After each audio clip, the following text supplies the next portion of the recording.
Hi, for the nth time.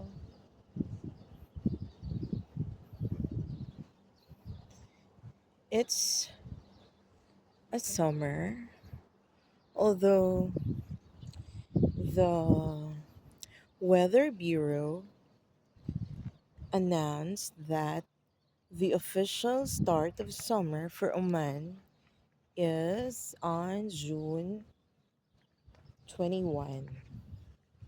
So it means that today and the days that pass should be labeled as spring. What kind of spring? It's hot. Well, lumabas muna ako ng konti rito just to check the environment here, the surroundings. Tingnan nyo, nung amatay na to. I just don't know if parang ano lang siya. Is it because of the ano lang? The heat? Or talagang hindi nila dinidilig? I don't know. Ay, pati yung ano, yung malunggay. Ayan, ang kasama ko. Parang wala na. Bakit kaya? Baka hindi na siguro dinidilig. Never pa ako kumuha dyan. Anyway, so, mainit siya yung dampi ng hangin. Tolerable. Tama lang. Kaya pa. Para kang nasa gilid ng ano, alam mo yung, pag gumagawa ka ng fire, ng bonfire, parang ganun siya. Okay. So, wala tayong magagawa, Middle East to desert. So, ganito talaga. Pero, so I'm telling my apos, my grandchildren, listen, I made a decision to work here because obvious naman, mas mataas naman ang ano dito, sweldo. Kasi during the time that I was in the Philippines, ano ko parang, dito, I mixed everything. Nag-government service ako, nag-private. Kung wala akong duty sa government, private ako. Duty, ganun. Tapos, nagtayo na rin ako ng clinic ko. Pero, sa lugar kasi na yun, mga tao dun gusto magpalibre. So, it seems that kung itinuloy ko yung clinic ko doon, siguro, abutin pa ng another 10 to 15 years bago talagang masabi na magpapakonsulta. I don't know. For now, kung meron ng private clinic doon ng IM, di ko alam. But definitely, it's not the place. So, napakabagal. Halos wala for ilang years.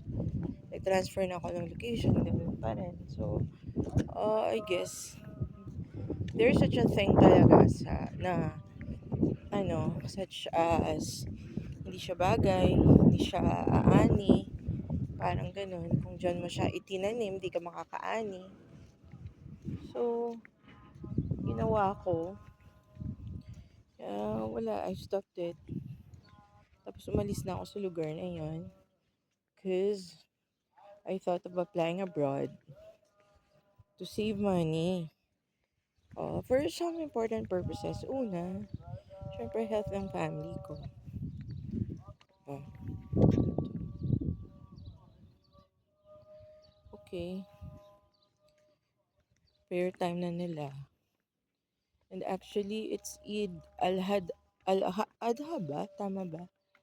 Starting tomorrow ata. It depends on that moon.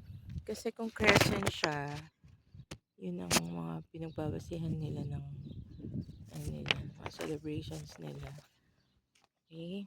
So, anyway, so, nakapag-save ba ako? Oh my God, hanggang ngayon, poor pa rin ako. Pero, I've managed to buy the medicines for my parents.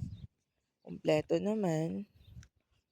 And then, myself, of course, and shared a little to people in need. Tsaka nakabili ako ng mga gusto ko. Di naman lahat, pero I mean, di naman ako mahilig sa mga expensive. Yung kailangan lang talaga. Tapos kinain ko lang lahat ng gusto ko. Kaya tumaba ako. Okay. Anyway, dito. So, um, within those years, nagkasakit si mama, tumanda na rin siya. Kasi umalis ako ng Oman, ng Pilipinas, sumunta dito. 79 na si mama eh. 79 na ba? 78, parang ganun. She's advanced in age na. So, pero sabi ko, ma, alis muna ako. Kasi ako, parang malakas ka pa naman. Actually, I was holding back earlier. Dapat, mas early pa ang alis ko. As early as 2013, naghanap na ako ng pagtrabahuan. 2010, I was in Sipalay, Negros Occidental. I entered a government facility there for the city. Tapos as early as 2013, nag-apply na ako, naghanap na ako. So, first thing, meron akong in-apply for UAE yun, Abu Dhabi. Ngayon, so madaling salita, syempre nag-process, ganyan. Syempre matagal din, months din, diba? Tapos, everything was set na, kulang na lang, visa na lang. Kasi may mga data flow na, importante kasing data flow dito. Yung inaano nila, sino-scrutinize ka nila, ganun. Tapos translate sa Arabic yung mga documents mo, ganun. Ayan. Of course, they make sure who you are. Investigate yan sila. So, ganun. So, anyway, tawag dito, unfortunately, yung company na yon was, nalugi daw. Hindi naman na nalugi. Actually, may branch pa siya dito sa Oman. Tawag dito, parang economy-wise, parang siguro meron silang challenges during that time. So, ang ano nila, decision nila, out of 5 hindi na 5 kami na candidates eh. But, yun na nga, so they decided na out of 5 of us na lang kasi para may ano naman, parang may bawi naman. So, out of 5, isa lang kinuha nila. Pero actually, parang lahat kami, we passed the exams na. We passed the prometric exam. So, eligible na talaga kami to practice in. Actually, yung pinakuha, una, HAAD. Pero, nilipat nila kami sa, DHA. Kasi yung HAAD for Dubai, Abu Dhabi yun eh. Exam for Abu Dhabi practice. Pero, para maging madali, pinalipat kami sa DHA, Dubai Health Authority. Yung HAAD naman means Health Authority for Abu Dhabi. So, pasa naman kami. I passed, of course, with flying colors. I spent a lot for the employment also. Tapos, yun na nga, nangyari. Hindi siya nag-materialize.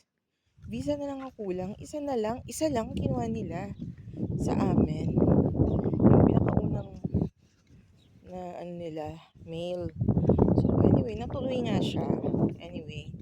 So after nun, kasi assigned, na kami signed up na. As employed na kami dun eh. So, ginawa is, nag-antay pa ako. That was 2014. So, by 2015, employed na kami. So, may 2-year contract, gano'n. So, ako naman, dahil kung alam ko na meron na akong employment, nag-antay talaga ako. Baka matawagan pa ako, ganyan. Tapos, ah, hindi pa kaagad ako nagpunta saan or whatever. Pero by 2017, sabi ko mukhang malabo na. Mukhang hindi na sila nagko-contact talaga. Kahit nagpa-follow up kami, wala. So, meron isang agency na by 2017, parang tinry ko.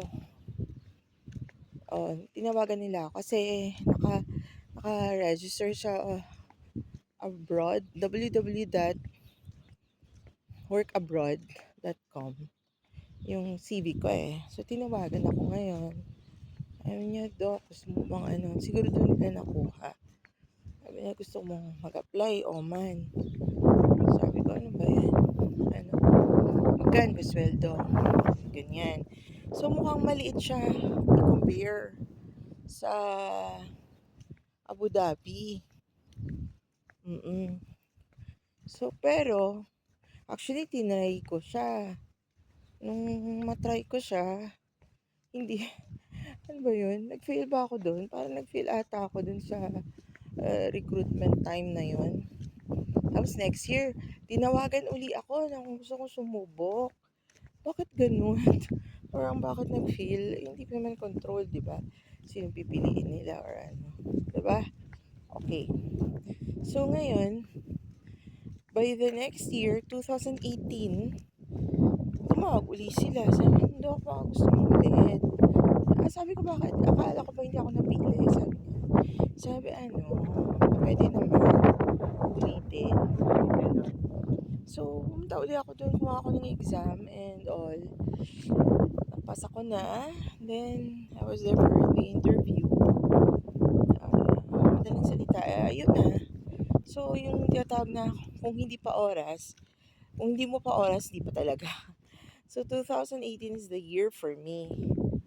Tsaka, I found out na nung nandito na ako, I found out yung sweldo pala na yun sa Abu Dhabi.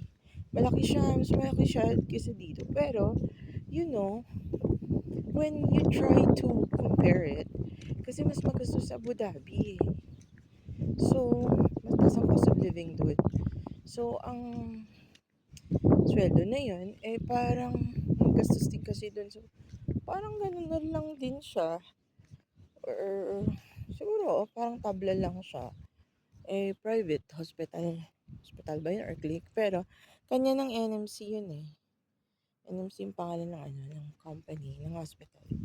Which also happens to have a branch here. Kita ko. Sabi ko, meron naman pala dito. So, kung hindi nila kami na-i-assign dun sa Abu Dhabi or Dubai, pwede naman sana siguro ilipat naman kami nila sa Oman. Pero okay lang. Now, I'm happy na napunta ako sa government kasi stable. And then, may increase kami every year. Nabutan ko pa yung contract na nag-i-increase ang sweldo namin every year. So, talagang okay siya. As in, okay talaga siya. Tsaka yung cost of living dito mababa. Kesa dun sa UAE. Tsaka kasi, you see, kung saan ako nagtatrabaho, diba? Dito sa mga bukid na lugar na to. Diba?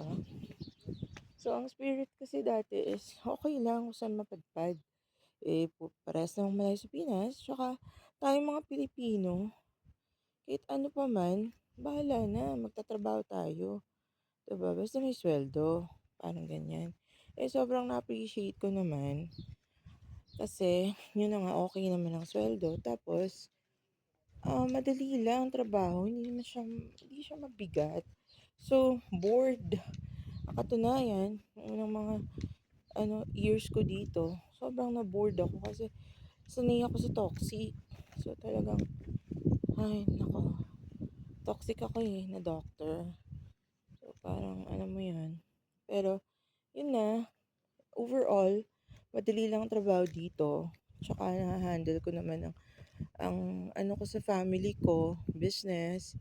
Business is hindi business na pinagkakitaan, yung pagma-manage ko sa bahay namin, oo. Si mother ko is not she's not actually a house ano, hindi siya overall in the sense katulad ng ibang mother. So, may konti lang siyang in charge siya ng mga konting-konting bagay lang. Tsaka she just does what she wants. Okay lang yun, matanda na naman. Anyway, kahit nung bata pa siya, ganun naman ang ginagawa niya, di ba? Pero anyway, yun na lang. So, siguro, I think for me, it's ang tawag dyan, blessing. Tsaka si Lord naman, kung anong gusto niya para sa'yo, anong bagay sa'yo, gagawin niya yan for you. Hindi yung basta lang na kung gusto mo dapat mangyari. Kasi siya nakakaalam, may plan siya for you. Kung anong bagay for you, yung bibigay niya, doon kanya ipapadala, doon kanya, even yung mga tao na kailangan mong ma-meet, eh, yun, yun ang papadala niya sa iyo. Tsaka, kunyari, pinadala ka niya sa ganitong mga tao, tapos, di naman pala sila okay na sa'yo or bagay, kahit friends. Oh, may kwento ako dyan next time. Oh, yun pala ay ano, depende sa nakikita niya, kukunin niya yon. Tapos, bibigay uli siya ng chance for you to meet a lot of people na bagay naman sa, ano mo,